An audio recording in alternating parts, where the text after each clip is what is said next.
ఎక్కిళ్ళు ఎందుకు వస్తాయో తెలుసా? ఏదైనా ఆహారాన్ని త్వరగా మింగినప్పుడు లేదా ఎక్కువగా తిన్నప్పుడు కడుపులో గాలి నిండి డయాఫ్రామ్ పై ఒత్తిడి పడి ఎక్కిళ్ళు వస్తాయి. సోడాలు, గ్యాస్ ఉన్న జ్యూసెస్ తాగినప్పుడు గ్యాస్ వల్ల కడుపు ఉబ్బి ఎక్కిళ్ళు రావచ్చు. మసాలా ఫుడ్ లేదా ఆల్కహాల్ తీసుకోవడం వల్ల కూడా ఎక్కిళ్ళు వచ్చే అవకాశం ఉంది.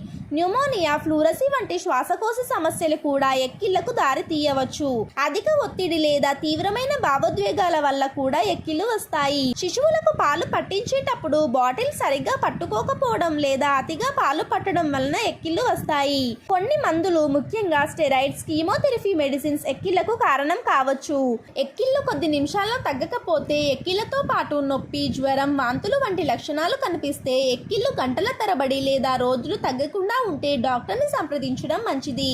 వీడియో ఇన్ఫర్మేటివ్గా అనిపిస్తే ఒక లైక్ చేసి మన ఛానల్ని సబ్స్క్రైబ్ చేసుకోండి.